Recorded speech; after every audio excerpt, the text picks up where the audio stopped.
Hell, you could say that 10,000 times and it still wouldn't be enough. It fires me up, man. I love it. Say it one more time. Shake it back! Does that feel good? Yeah, it rhymes. They're both verbs. The Miami Dolphins. All right. So,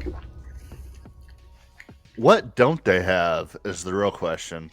Two of the best corners in the league, Jalen Waddle, Cedric Wilson, Tyreek Hill, Mike Gesicki, Chase Edmonds, Tua Tagovailoa, like Sony Michel. They got caught. I mean, they signed all the bad Cowboys players, that's for sure. Or not bad, but like good to great. I don't know. I mean, they got Byron Jones, Cedric Wilson, and Connor Williams all on the same. I don't know if that's good or bad for them, but good safeties, good offensive line. I mean, this comes down to Tua. If Tua is good, they're a 12-win football team.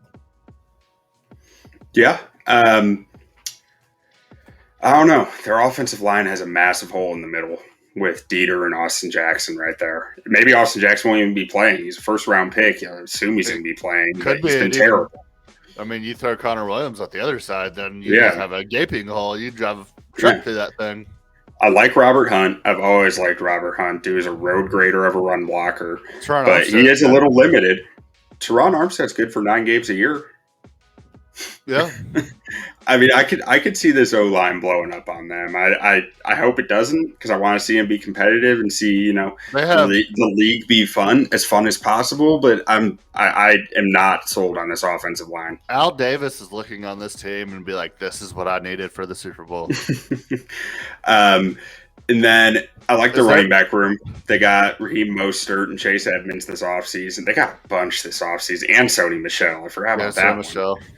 Tua needs to get some air under that ball, man. Tua needs to be able to throw deep. Yeah, it's going to be interesting to see.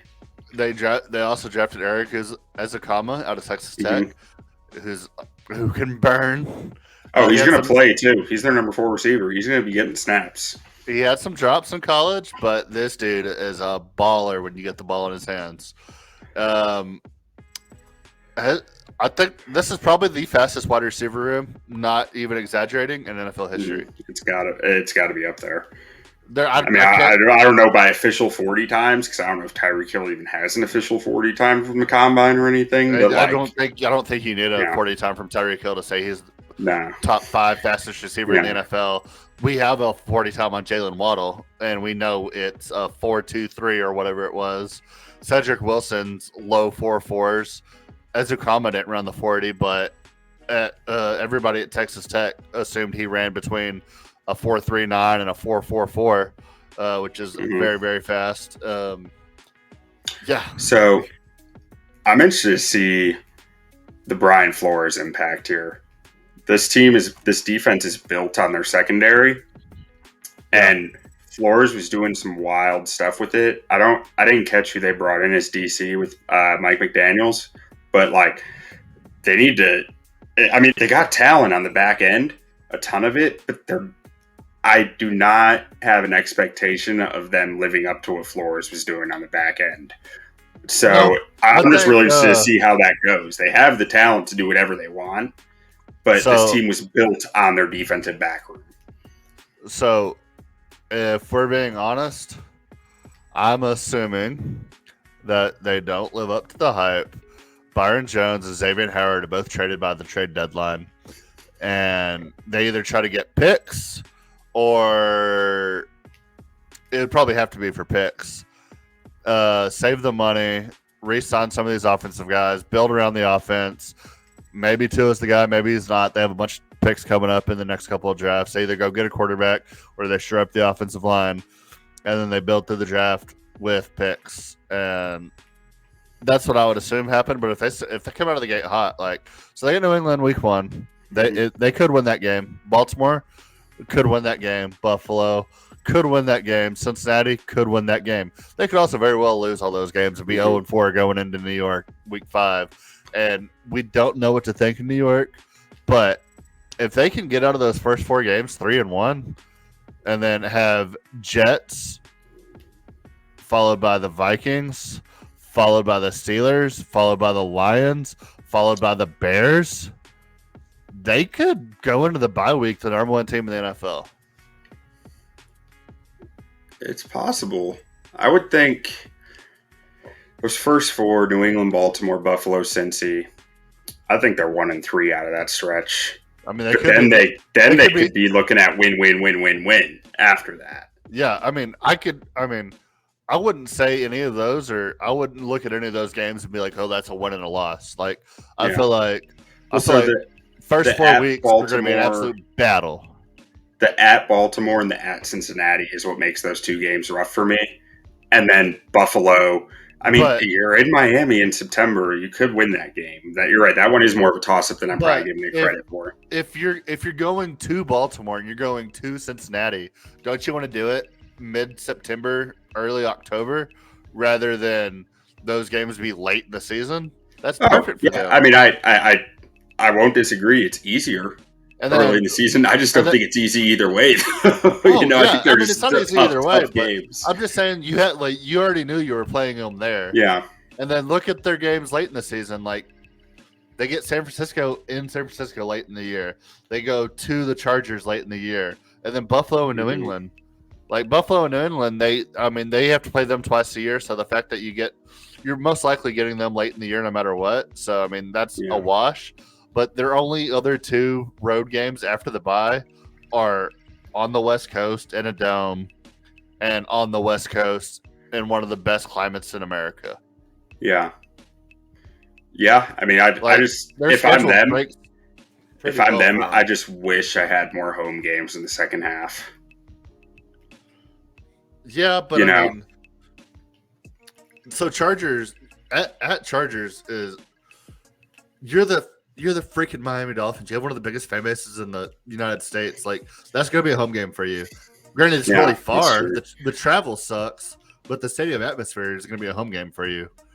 And then, but other than that, I get it. But I mean, how Mike McDaniels manages this team will be fun to watch, because it's. I'm not skeptical of young head coaches or guys who are inexperienced or don't seem like great fits early in the season. I'm skeptical of them in the dog days of the season.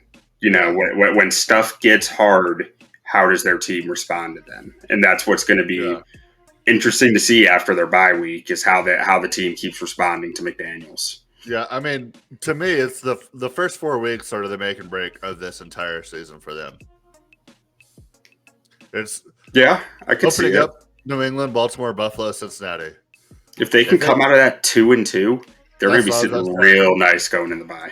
2-2 is optimal. 3-1 is great. 4-0, and this is going to be. I mean, they could have 9 wins by the bye. If they start out 4-0, they could. They could be undefeated at the bye if they start out 4-0.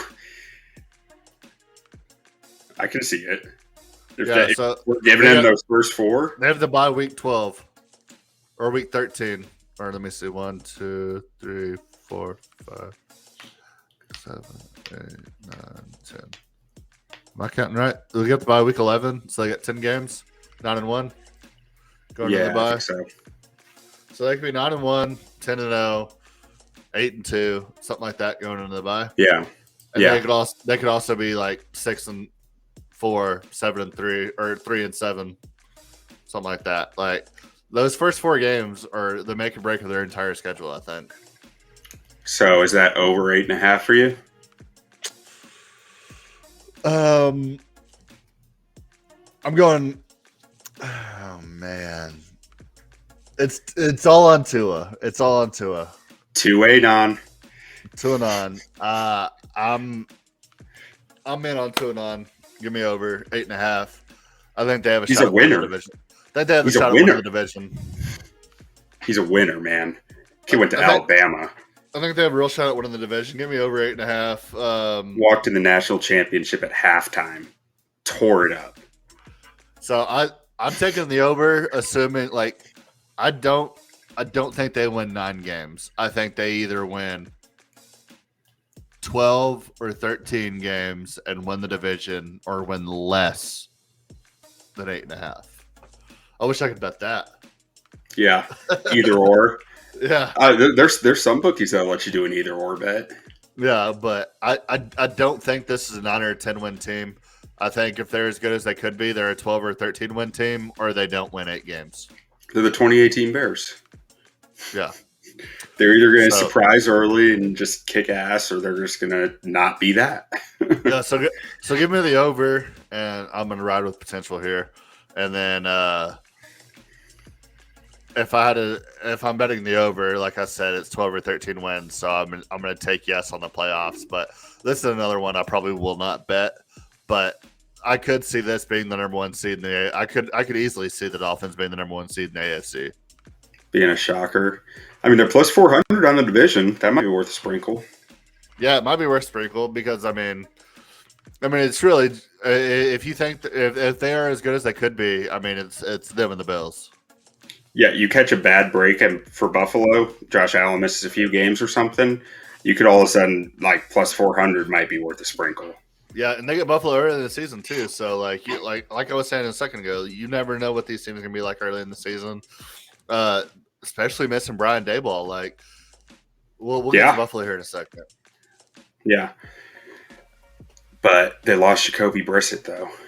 The Dolphins. Think they can do it without him? Brisket's gone.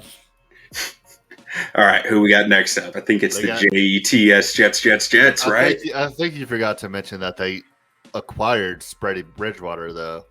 Oh, we got to get some bets on Teddy Two Gloves. Teddy Two Gloves. Tua goes Might out. steal Two Anon's job. Yeah, if Tua goes out, that's guaranteed. Tell us what we're wrong. Tell us what we're right. Tell us what you think. Let us know. Interact with the boys. And last but not least, don't sleep on the Lions. Squad.